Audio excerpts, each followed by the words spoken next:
Mesdames et messieurs, membres du jury, distingués invités, permettez-moi de vous transporter ce soir dans un monde où les frontières entre le bien et le mal, entre l'ombre et la lumière, se fondent dans un dédale de perceptions et de récits. Un monde où les contours de la moralité s'effacent dans les ténèbres de l'âme humaine. Nous allons aborder ce soir le prisme d'une figure importante, que dis-je, mythique du XXe siècle, Monsieur Robert Badinter. La France pleure depuis le 9 février dernier, le décès de ce grand homme dont la place au Panthéon fut de l'avis de tous indiscutable, de par les combats qu'il a menés en faveur des droits des personnes homosexuelles, de la Convention européenne des droits de l'homme et surtout de l'abolition de la peine de mort. En effet, on ne peut pas nier que Robert Badinter ait réfléchi, milité et œuvré toute sa vie pour les causes qu'il trouvait justes.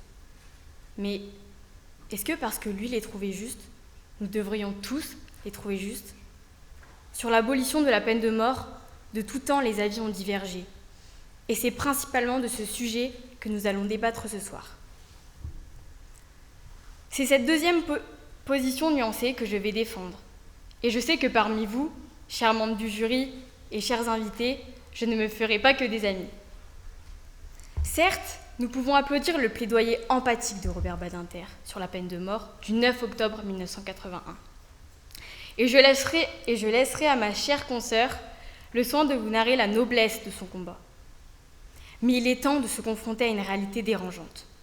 Comment pouvons-nous qualifier Robert Badinter de héros pour avoir aboli la peine de mort, tout en acceptant que des criminels ayant commis des actes horribles, effroyables, odieux, tous autant les uns que les autres, puissent être simplement envoyés en prison et même bénéficier de privilèges?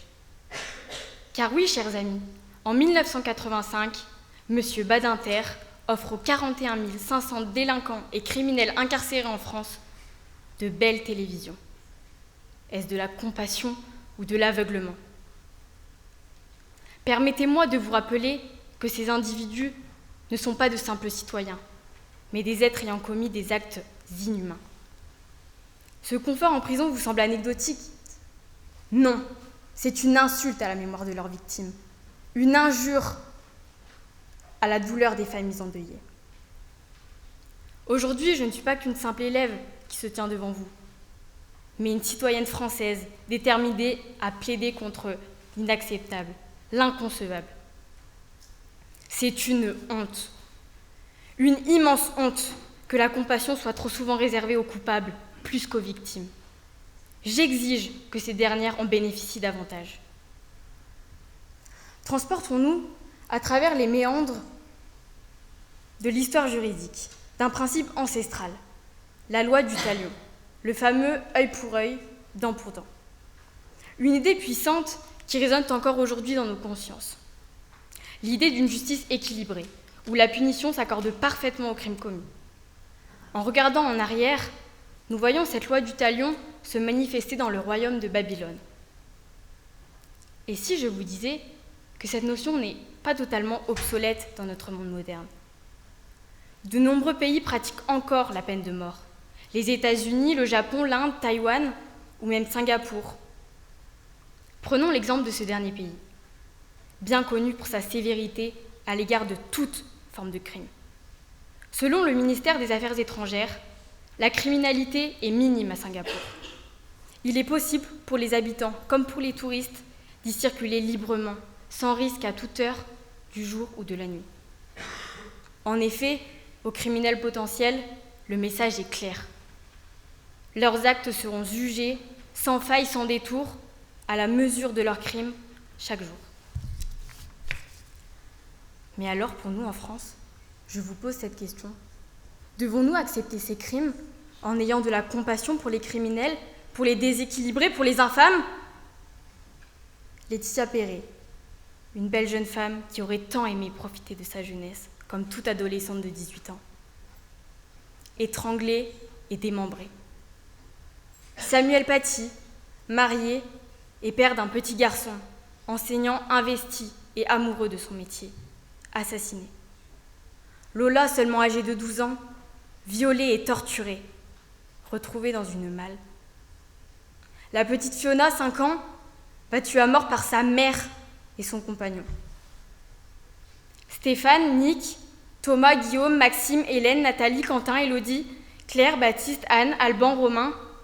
Pas encore assez de noms pour exprimer ma peine et ma colère. Tous ces prénoms qui résonnent, toutes ces vies brisées, le 13 novembre 2015, lors des attentats du Bataclan. Tandis que l'un des auteurs de ce chaos repose encore paisiblement derrière les barreaux et ose se plaindre de ses conditions de détention. C'est une injustice poignante. N'êtes-vous pas d'accord ?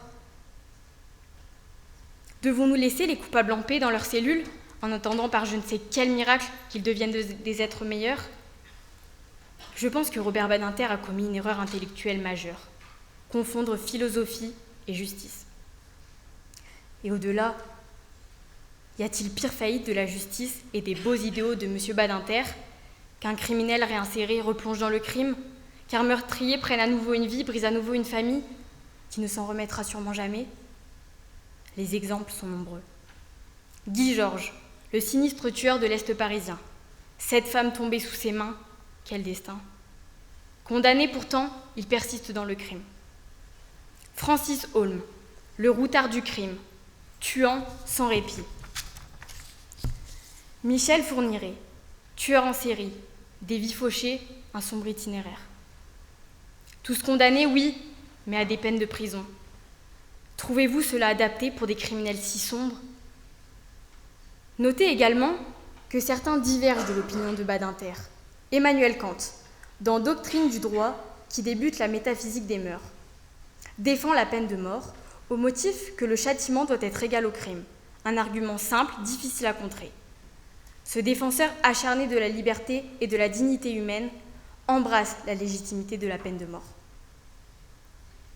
Ainsi, dans les cas les plus graves, où l'individu a franchi les limites de la moralité,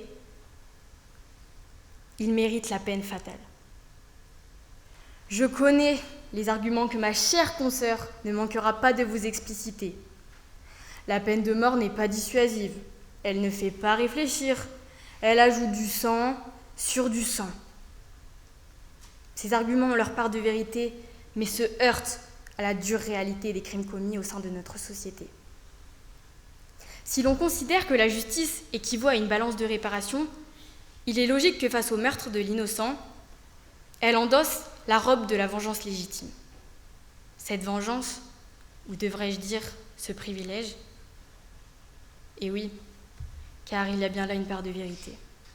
Comme vous l'avez peut-être entendu, l'homme qui a tué le militaire Arthur Noyer, celui qui a violé, massacré et tué Maëlys, et qui a également été condamné le vendredi 12 janvier 2024 à l'agression sexuelle d'une de ses petites cousines.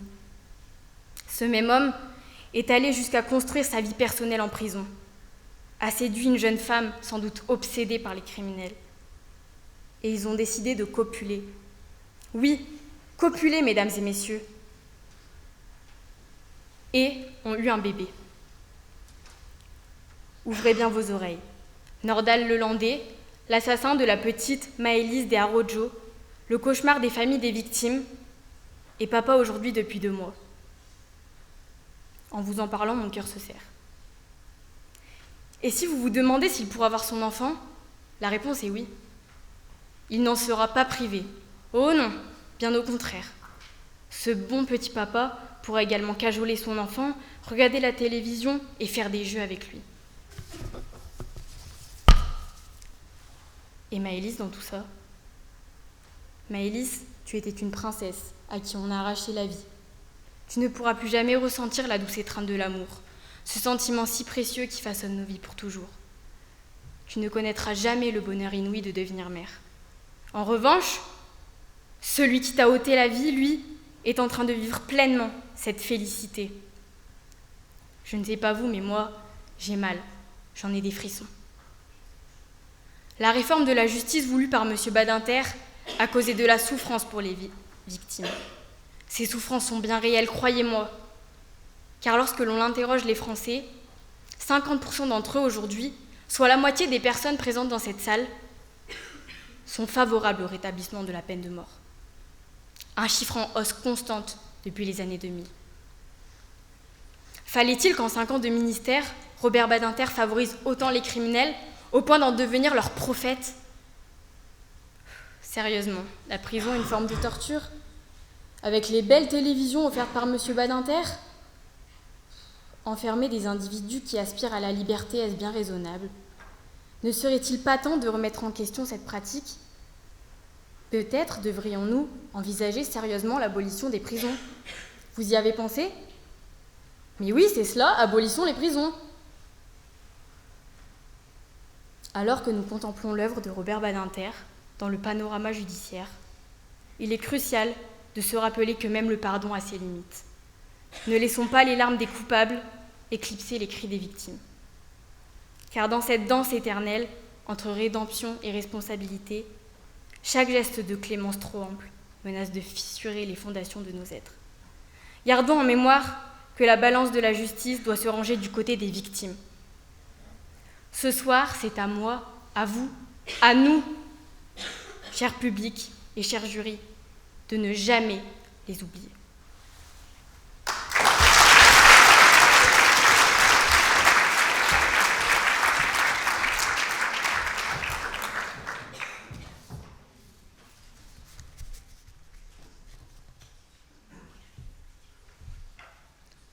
« 28 novembre 1972, 5h20. Je mets mes lunettes, j'enfile ma chemise, je ne trouve plus de tabac. Un gardien me tourne une cigarette déjà allumée. Je m'inquiète auprès de mon avocat Philippe. « Maître, je n'ai pas écrit de lettre à mes parents. » Le dit gardien nous fait signe. Je remets à Philippe mes photos et mes papiers. Je regarde mes 2 avocats et dis « Eh bien, allons-y. » Robert, mon 2e avocat, a le bras autour de mes épaules et me parle à voix basse. Nous arrivons à la rotonde. Il y a du papier, un stylo, des enveloppes. J'hésite, la pointe levée. Je me mets à écrire. J'écris difficilement. Robert a toujours sa main sur mon épaule. Je me lève, je lui remets la lettre. L'aumônier qui avait dressé l'autel m'attend. Je suis tout proche du prêtre. Je me confesse. Je revins vers mes avocats devant la porte. Nous nous arrêtons. Le gardien-chef s'approche, une bouteille à la main. C'est du cognac. J'accepte, vide le gobelet d'un seul trait. Il est bon, je remarque. Le bourreau m'approche. Je lui appartiens désormais. On m'assoit sur une chaise, on me ligote, on me redresse. On tire sur les liens d'un coup sec. Philippe le maire me parle. Je hoche la tête.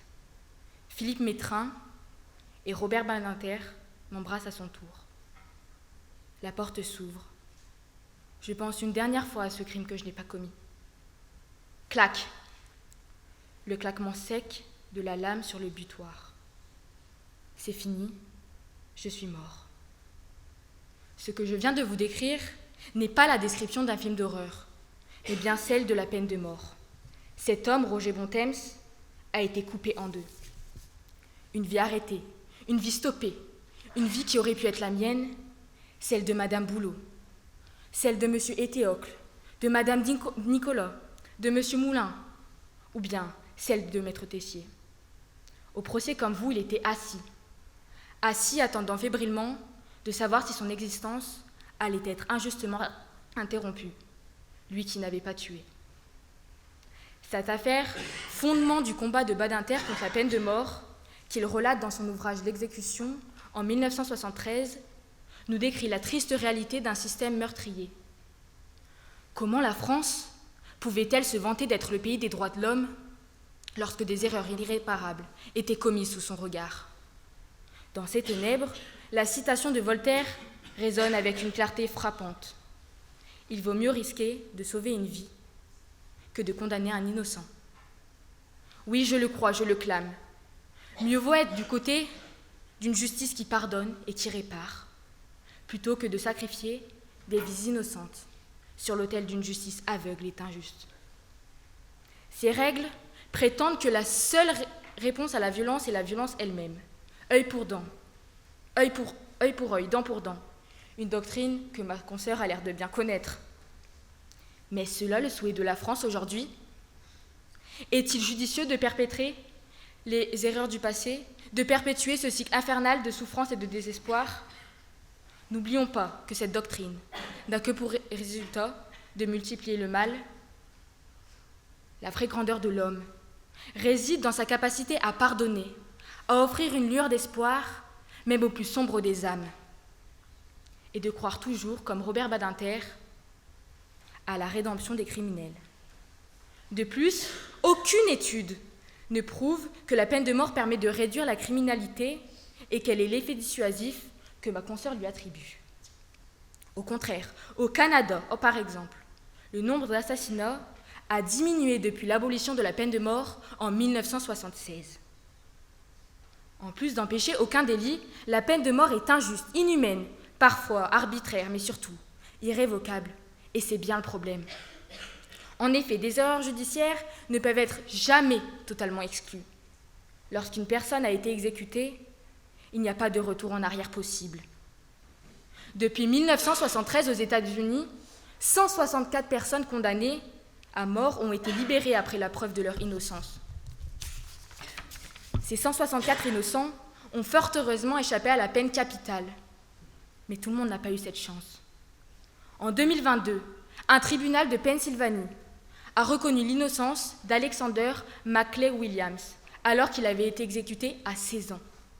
Il y a 91 ans. Oui, même après 91 années, un condamné à mort peut être innocenté. Rendez-vous compte. Une réhabilitation pour cet homme qui, cependant, ne lui rendra pas la vie. Comme le souligne Victor Hugo, idole de Robert Badinter, la peine de mort, c'est la préméditation du meurtre légal. Cette citation met en lumière le caractère paradoxal de la peine de mort en l'application de la violence par l'État lui-même. Il suffit de suivre le parcours du criminel décrit par l'auteur dans son œuvre « Le dernier jour d'un condamné » pour se rendre compte que cette peine capitale n'a pas lieu d'être, qu'un criminel n'agit pas toujours volontairement et qu'il vaut mieux chercher en lui la réinsertion plutôt qu'une mort cynique perpétrée par l'État. Alors je vous le demande, cher public, qui sommes-nous pour sceller l'avenir d'un être humain pour l'éternité? La peine de mort, c'est la barbarie légalisée, c'est la négation de tout ce qui fait de la France un pays libre. En suivant les pas de Badinter, en embrassant la cause de la rédemption, nous nous sommes élevés au-dessus des contingences de la vengeance et de la haine.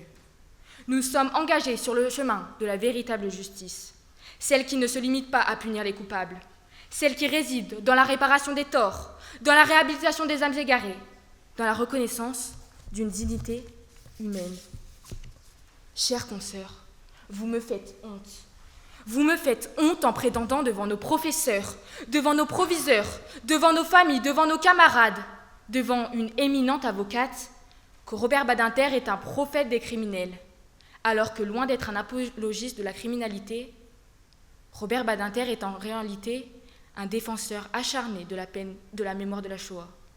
Sa propre histoire familiale est marquée par les horreurs de cette période sombre de l'histoire humaine. Comment pourrait-il être un prophète des criminels alors que sa famille a vécu les pires crimes de l'humanité? Il est un symbole, un homme aux multiples facettes, à la fois avocat de renommée, ministre, écrivain, sénateur, président du Conseil constitutionnel. Robert Badinter a utilisé chacune d'entre elles pour promouvoir des réformes visant à garantir un système judiciaire plus juste et équitable pour tous. À travers ses discours, Robert Badinter a su transcender les frontières de l'auditoire pour toucher les cœurs et les esprits. Son éloquence teintée de vérité et de conviction est bien plus qu'une simple rhétorique. Elle est le reflet de sa profonde empathie et de sa compréhension des enjeux humains. Je vous le dis, la France a eu de la chance de connaître ce grand homme, d'où sa panthéonisation récente. Car Robert Badinter a certes œuvré pour l'abolition de la peine de mort, mais aussi pour l'évolution des conditions carcérales et la réinsertion des détenus. Selon lui, je cite, « La conception des prisons doit être, bien sûr, la sanction, mais aussi l'amendement et la réinsertion. Ainsi, c'est grâce à son combat que de nombreuses initiatives ont aujourd'hui vu le jour en France, afin que des criminels notoires prennent conscience de leurs actes et ne récidivent pas. Laissez-moi vous conter 2 exemples marquants. Le documentaire « Nos voisins les détenus » relate l'histoire du centre de détention de Mozac, transformé en 1986 par Robert Badinter en un environnement carcéral plus ouvert. Il offre aux détenus d'une part une prise en charge médicale, psychologique et pénitentiaire adaptée, et d'autre part une possibilité de travail dans et en dehors de la prison, afin de mieux préparer sa réinsertion dans la société et d'éviter la récidive. Et c'est une réussite, les chiffres en témoignent. De même, Robert Badinter, qui disait vouloir repenser la peine et le châtiment, soutenait la justice restaurative. Avez-vous vu le film « Je verrai toujours vos visages » de Jeanne Herry, qui a obtenu le César des lycéens cette année? Je vous le conseille. Nous y suivons la rencontre marquante entre des détenus et des victimes. En particulier, le cas de Nassim est intéressant, puisqu'enfermé dans la spirale de la délinquance, au départ, il gagne en empathie au fur et à mesure des rencontres avec 3 victimes, jusqu'à être profondément transformé. Il s'y engage, il ne récidivera pas, car il verra toujours les visages des victimes qu'il vient de rencontrer. Non, Robert Badinter n'a pas été le prophète des criminels. Il a été et reste encore aujourd'hui le prophète de notre société. 9 octobre 1981. La peine de mort est abolie par Robert Badinter, alors garde des Sceaux. 9 octobre 1981. Cette date résonnera toujours avec l'affirmation des valeurs de dignité humaine de la France. 9 octobre 1981. Cette date doit rester gravée dans nos cœurs et dans nos têtes. Ainsi, mesdames et messieurs, Robert Badinter est bien plus qu'un homme d'État ou un avocat émérite. Il incarne l'idéal de justice et d'humanité vers lequel nous devrions tendre. C'est un héros national de la France. Aucune barrière n'étant perpétuelle, nous devons refuser, mesdames et messieurs les membres du jury, cher public, un retour en arrière concernant l'abolition de la peine de mort. Tous ensemble, battons-nous pour la justice, battons-nous pour l'héritage de Monsieur Robert Badinter.